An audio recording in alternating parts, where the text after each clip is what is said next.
Now in this lecture, we're going to be see how we can do the electrical connection for this particular solar panel. And from this software, we're going to be just download the SLD or the single line diagram also. So some of the input point will have to give that in one string how many number of panels we need to be connected and other parameters over here. So we just for connecting purposes, we'll have to just click on the electrical tab, which is exactly besides the keep out button.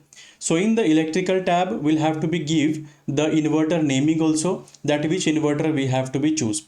So total capacity of solar power plant is a 4 kilowatt peak. So that is why we'll have to be take the inverter of the 4 kilowatt, or below that also in the 25 percentage of the overloading condition also we can just work out this particular project. So in this case, we just select the 4 kilowatt of an solar power plant, or this particular inverter will going to be choose. Any specific brand that we require, that also will going to be selected over here actually.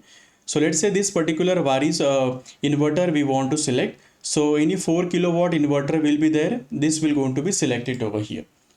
So when we select the 4 kilowatt of an inverter, which is a AC capacity, DC capacity is 4 kilowatt. So their overloading ratio is 0 actually. So that is our DC to AC ratio. When we see it is a 1 ratio will be sufficient over here. In this case, we can install the 2 inverter also, that is a 2 kilowatt inverter. Rather, we can only use the 1 inverter also. So now from this, we're going to be just calculate the inverter count. So if we have a higher capacity of the project, then we'll have to click on the peak inverter count automatically. Rather, we'll have to be simply manually also, we just click on this particular count button. So when we click on the peak inverter count automatically, it will going to be just select this one inverter.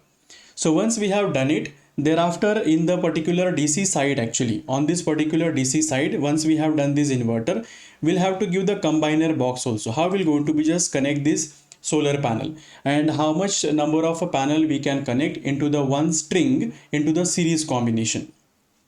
So software automatically calculates actually as per the data sheet of the panel that we have selected and data sheet of the inverter. So the cable which will going to be select actually, we can select the 12 American wire gauge of the copper cable. So besides this actually 0.0, this is nothing but the voltage drop which is occurring inside this particular cable. So we can select the cable of the 12 AWG cable. We just select this cable which is having the voltage drop of 0.0 percentage as per the library. In a combiner box, how much amount of the poles that we require, that is a MCB or the fuse we need to be connect into the combiner box, that also we can able to select over here. So by default 12 has been written, but when we are just clicking on it, so it is appearing that maximum number of the input per combiner, maximum input needed for this particular design is only 1 actually. So we just select the one designing or any extra spare for the future expansion purposes. We can give the 2 pole also. So we just write it over here, 1 pole over here. Thereafter, we just going to be just select the string sizing actually. So automatically as per the software, it has been calculated as the string sizing of 7 minimum solar panel and 21 are the maximum solar module that we can connect. So we just click on this source and we see how we can able to calculate this particular minimum and maximum size. In this case, the module is having the standard temperature at this particular STC condition.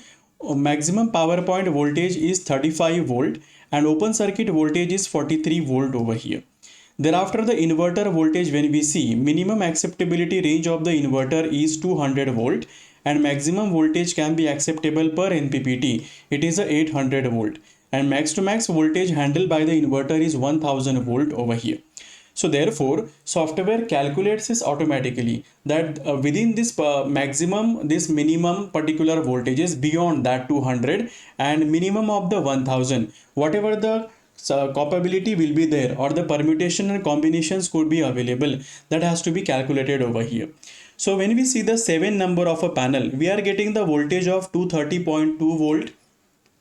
And when we are taking the 21 number of an solar panel, we are getting the maximum voltage of 956.4 volt. So rather we can just change the combination of the solar panel also, rather we can keep the minimum and maximum number also. So let's say manually also we can just change the number of a panel that we are connecting into the string combination. So total number of a panel which we are going to be used in the this particular diagram. So this we can just see on this side actually. On the mechanical, when we just click on this flat roof, you will find this 16 number of modules are there currently, and having the capacity of the 4 kilowatt peak. So in the electrical diagram, rather we can just keep as per the software requirement, rather we can just set it the manually also. So manually we can just change the 15 solar panel or the 88 number of a solar panel, that we can also connect it over here. So let's say the minimum and maximum 8 number of a panel if we are connecting, then the 2 poles will be required into the combiner box actually in this particular cases. So this manually either you can change, or whatever software is suggesting, that also you can keep it over here. After doing this particular selection, now we'll have to be just check it out in the AC side also. In a AC side, further AC configuration like the transformer size and other kind of a parameter, it is not been required for residential scale project. So only we just select it as it is. The DC parameter here will give the cable sizing. Here will give the number of poles used in the combiner box, and the string sizing or the number of a panel that we want to connect into the series and parallel combination. Once we have done it, thereafter we're going to be see the further parameter, how we can just calculate the SLD diagram over here. So when we just click on this SLD, that is a single line diagram. When we just click on it, the single line diagram of the site will be imported on this particular pages over here. So this we can just download by clicking on this export DXF into the AutoCAD, and further we'll see how this particular SLD diagram we can read into the AutoCAD software.